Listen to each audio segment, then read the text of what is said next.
சமைக்கும் போது ஒரு லவ்வோட சமைக்கணும்டா. அதான் பாதி ருசியே. வெங்காயம் நறுக்கும் போது கூட ரசிச்சு நறுக்கணும், லவ்வோட. வணக்கம் அண்ட் வெல்கம் டு இன்லாஸ் சமையல். இன்னைக்கு நம்ம ஒரு டிஃப்ரெண்டான டிஷ் பார்க்க போகிறோம். ஃப்ரைட் பொட்டேட்டோ பெரட்டல். என்னங்க பேர் வித்தியாசமாக இருக்குன்னு பார்க்குறீங்களா? ஆமாம், பொட்டேட்டோ ஃப்ரை பண்ணி அது ஒரு பெரட்டல் மாதிரி பண்ண போகிறாங்க. இது அடிக்கடி எங்கள் வீட்டில் எங்கள் மாமியார் செய்வாங்க. இது எப்படி செய்யறதுன்னு பார்க்கலாம் வாங்க. வணக்கம். இப்போ இந்த உருளைக்கிழங்கு பெரட்டலுக்கு என்னென்ன பொருள் தேவைங்கிறத நான் சொல்லிடுறேன். ஃபஸ்ட்டு வந்து நான் இந்த உருளைக்கிழங்கு சின்னதாக கட் பண்ணி கொஞ்சம் மஞ்சள் பொடி, கொஞ்சம் உப்பு, கொஞ்சம் மிளகாத்தூள் போட்டு பெரட்டி எண்ணெயில் பொரித்து அள்ளி வச்சுருக்கிறேன். அதுக்கு வந்து தாளிக்கிறதுக்கு கடுகு, கொஞ்சம் சோம்பு பொடி, கொஞ்சம் ஜீரகம், இவ்வளோ எடுத்து வச்சுருக்கிறேன். அப்புறம் வந்து கருவேப்பிலை, இஞ்சி பூண்டு பேஸ்ட்டு கொஞ்சம், 2 முட்டை எடுத்து வச்சுருக்கேன். நான் அதில் வந்து முட்டை சேர்க்க போகிறேன். உங்களுக்கு வேணான்னா நீங்கள் சேர்க்க வேண்டாம். சின்ன வெங்காயம் வந்து ஒரு 200 கிராம் சின்ன வெங்காயம் கட் பண்ணி வச்சுருக்கிறேன். 4 பச்சை மிளகா. இப்போ நம்ம அதை எப்படி செய்கிறதுங்கிறது பார்க்கலாம் வாங்க. கடாய் அடுப்பில் வச்சுருக்கேன் அதை செய்கிறதுக்கு. இது வந்து நம்ம உருளைக்கிழங்கு பொரித்து அள்ளுன எண்ணெய். இந்த எண்ணெய் ஊற்றி செஞ்சால் இன்னும் நல்லாயிருக்கும். அதனால தான் நான் இந்த எண்ணெயை சேர்த்துக்கிறேன். ஏன்னா இந்த உருளைக்கிழங்கு பொரிச்ச எண்ணெய் நல்லாயிருக்கும். அந்த எண்ணெயை சேர்த்துட்டு இன்னும் கொஞ்சம் எக்ஸ்ட்ரா நம்ம எண்ணெய் சேர்த்துக்கலாம்.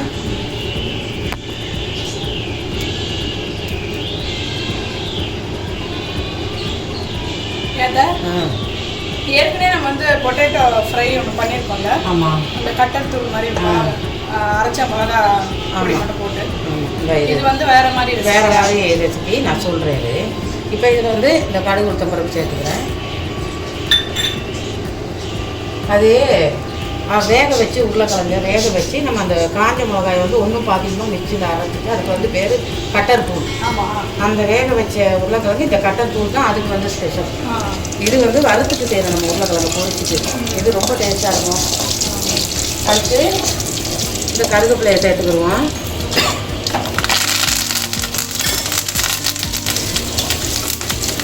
இந்த பச்சை மிளகா 4 அதையும் சேர்த்துக்குவோம். சேர்த்து நல்லா வதக்கி விடணும். எனக்கு அன்னைக்கு சொன்ன மாதிரி இந்த கடாயில் செஞ்சால் தான் நல்லா இருக்கும் இதெல்லாம். அதனால தான் இதே கடாயில் செஞ்சுட்ருக்கேன். எல்லாம் கொஞ்சம் ஆடும் கடாய் டிங்கின்னு. இப்போ வந்து நம்ம அந்த கட் பண்ணி வச்சுருக்க சின்ன வெங்காயம். ஏன் சின்ன வெங்காயம் சேர்க்குறேன்னு பார்க்குறீங்களா? சின்ன வெங்காயம் ரொம்ப நல்லாயிருக்கும். அதுக்காக தான் எதுக்குமே நம்ம சின்ன வெங்காயம் சேர்த்துட்டா ரொம்ப டேஸ்ட்டாக இருக்கும். விலை கூட தான் வெங்காயம், ஆனால் நல்லாயிருக்கும். இருந்தாலும் நான் சேர்த்துக்கிறேன் சின்ன வெங்காயம். உங்களுக்கு வேணும்னா நீங்கள் சின்ன வெங்காயம் சேர்த்துக்கோங்க. இல்லைன்னா நீங்கள் பெரிய வெங்காயம் கூட கட் பண்ணி சேர்த்துக்கலாம். பெரிய வெங்காயம்னா அளவு 2 பெரிய வெங்காயம். 2 பெரிய வெங்காயம். நான் வந்து 1/4 கிலோ உருளைக்கிழங்கு பொடியை கட் பண்ணி. ஆமாம், இதை நல்லா வதங்க விட்டுணும். அது ஒரு டேஸ்ட்டில் இருக்கும். நம்ம அன்னைக்கு போட்ட ஒரு வீடியோ, உருளைக்கிழங்கு வீடியோ பார்க்காதவங்க தயவுசெய்து கண்டிப்பாக பாருங்கள் அந்த உருளைக்கிழங்கு வீடியோவை. என்ன பார்க்காதவங்க கண்டிப்பாக பாருங்கள். இது ஒரு டேஸ்ட்டில் இருக்கும். இது வந்து ரசம் பற்றிக்கலாம், அந்த இல்லையா சாம்பார் சாதம், அதுக்கு வந்து தொட்டுக்கிறதுக்கு நல்லாயிருக்கும்.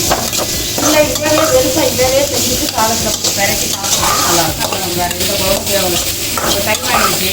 குழம்பு செய்ய முடியாது நம்மளால். கட்டு ஒரு 4 உருளைக்கிழங்கு கட் பண்ணி ஒரு 2 வெங்காயத்தை கட் பண்ணி இந்த மாதிரி வதக்கிட்டு அது பெரட்டி சாப்பிடலாம். சாதத்தில் முட்டை 2 வேணுங்கிறவங்க முட்டை போட்டுக்கலாம், வேணான்னா போடாமல் விட்டுக்கலாம். இப்போ கொஞ்சம் உப்பு சேர்த்துக்கிறேன். ஏன்னா நான் உருளைக்கிழங்குல கொஞ்சம் உப்பு போட்டு தான் பொரிச்சிருக்கேன். நல்லா வதங்கி பாருங்க. இந்த சின்ன வெங்காயம் எப்படி அழகாக வதக்கிட்டு இருக்கணும். உங்களுக்கு சின்ன வெங்காயம் சேர்க்குறது.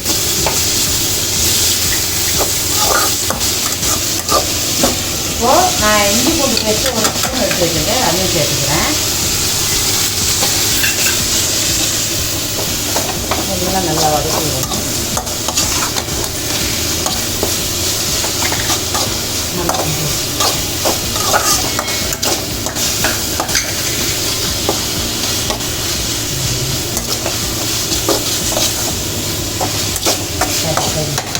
ஒரு 1/4 ஸ்பூன் மஞ்சள் பொடி,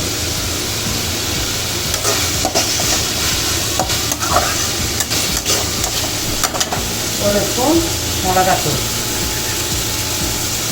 1/2 ஸ்பூன் போட்ட மிளகாத்தூள், மல்லித்தூள் ஒரு 1/2 ஸ்பூன், அடுப்பை குறைச்சிக்கணும். இந்த மாதிரி இந்த மசாலா ஐட்டம் சேர்க்கும் போது நீங்கள் அடுப்பை கொஞ்சம் சிம்பிளாக வச்சுக்கோங்க. கொஞ்சம் மிளகுத்தூள்,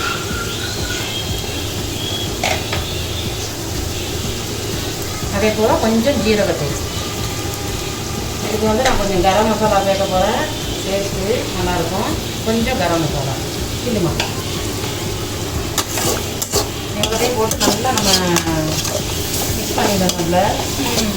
நல்லா மிக்ஸ் ஆகும். மிளகு தூள் இன்னும் கொஞ்சம் தேவைன்னா அப்புறம் சேர்த்துக்கலாம். நம்ம இப்போதைக்கு கொஞ்சமாக சேர்த்துக்கோம். மிளகாத்தூள் அடுத்து போதும். மிளகு தூள் சேர்த்து நீங்கள் இந்த சட்டிக்கு சொல்கிறீங்க, நிறைய குக்கிங் சேனல் இருக்குது நம்ம சேனல் மாதிரி. எல்லாருமே வெறும் சேனலுக்காக தான் அந்த புதுசு இருக்குன்றாங்க தவிர எல்லார் வீட்லையுமே இந்த மாதிரி ரொம்ப வருஷம் யூஸ் பண்ண ரிசல்ட்ஸ்லாம் இருக்கும். அதில் செஞ்சால் தான் அந்த டேஸ்ட் வரும். எனக்கு இதுவும் செஞ்சால் தான் திருச்சி நல்லா கிளறி போட்டுக்கிறோம். தக்காளி ஆப்ஷன் தான். தக்காளி தேவைன்றவங்க போட்டுக்கலாம், வேணாம்னா போடாமல் விட்டுலாம். இப்போ நம்ம இந்த உருளைக்கிழங்க இதில் சேர்த்துக்கிறோம். இல்லையா, இந்த பொரிச்ச எண்ணெயை ஊற்றுனது தான் இன்னும் நல்லாயிருக்கும். நல்லா கலர்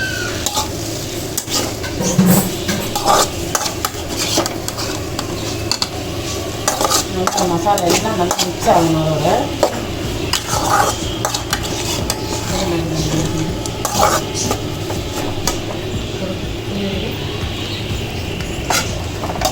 இந்த மாதிரி கடாயில் செஞ்சது தான் ரொம்ப நல்லா.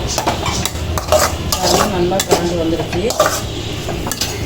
இப்போ ஒரு 5 நிமிஷம் இதை அப்படியே கொஞ்சம் மூடி போட்டு வச்சுருவோம். இப்போ நம்ம அந்த மூடியை திறந்து நல்லா கிண்டி விடுவோம். நல்லா ஒரு ட்ரையாக திக்காக வந்துருச்சு பரட்டல். எதுவுமே ஒரு விட்டு தண்ணி கூட நான் ஊற்றலை. இப்போ வந்து 2 முட்டை எடுத்து வச்சுருக்கேன். இந்த முட்டையை உடச்சி அதில் ஊற்றுவோம்.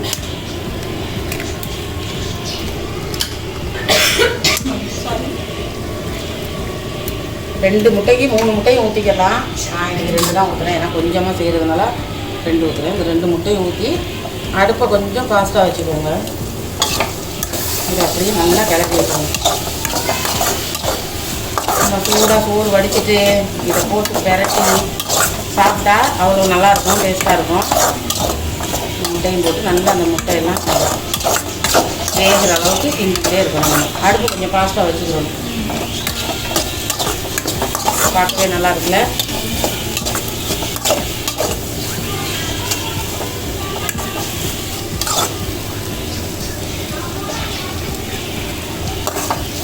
அளவு கம்மியாக இருக்க முடியா? இது வந்து நான் கொஞ்சமாக செய்கிறேன், அதனால தான் அளவு கம்மியாக இருக்குது. இப்போ இதை நமக்கு தேவைன்னா ஒரு 1 கிலோ உருளைக்கிழங்கு கூட செய்யலாம். இதில் ஒரு 2 சொட்டு லெமன் புழிஞ்சு விட போகிறேன். ஒரு சொட்டு,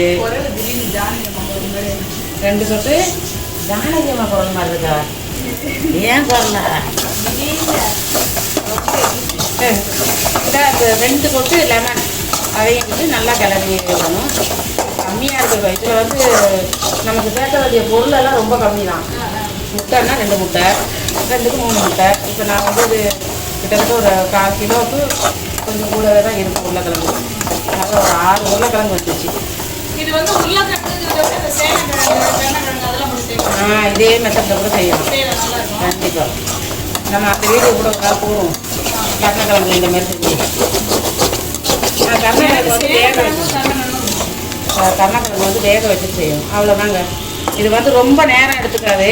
நம்ம அந்த கிழங்க சுத்தம் பண்ணி கட் பண்ணி பொரித்து அள்ளிக்கிறணும். இப்போது நம்ம அடுப்பு ஆஃப் பண்ணிக்கலாம். நான் ஸ்டவ் ஆஃப் பண்ணிட்டேன். ஆமாம், 2லேயும் சொல்லணும். இப்போ வந்து நான் சொன்னது மாதிரி நிறைய நேரம் எடுத்துக்காது. இங்கே பாருங்க, பார்க்குறதுக்கு எப்படி இருக்குது, சூப்பராக எனக்கே எச்சு போகுது. மணி 2:30 ஆயிடுச்சு. நீ அப்படியே எடுத்துகிட்டு போய் சூடாக சாம்பார், தயிர் கண்டிப்பாக எல்லாத்துக்குமே நல்லாயிருக்கும். இப்போ ஃப்ரை பொட்டேட்டோ பெரட்டல் ரெடி ஆயிடுச்சு. நீங்களும் கண்டிப்பாக வீட்டில் ட்ரை பண்ணி பாருங்கள். ரொம்ப நல்லாயிருக்கும், சூப்பராக இருக்கும். செஞ்சு பார்த்துட்டு எப்படி இருக்குன்னு சொல்லுங்கள். பார்க்கவே நல்லா டேஸ்டியாக இருக்குது. கண்டிப்பாக இதை ட்ரை பண்ணி பாருங்கள். ட்ரை பண்ணிட்டு எப்படி இருந்ததுன்னு சொல்லுங்கள். இன்லாஸ் சமையலுக்கு கண்டிப்பாக சப்ஸ்கிரைப் பண்ணுங்கள், சேனலுக்கு சப்போர்ட் பண்ணுங்கள். அடுத்து ஒரு நல்ல டேஸ்டியான ரெசிபியோட உங்களை சந்திக்கிறோம். Until then, bye. சமைக்கும் போது ஒரு லவ்வோட சமைக்கணும்டா. அதான் பாதி ருசியே.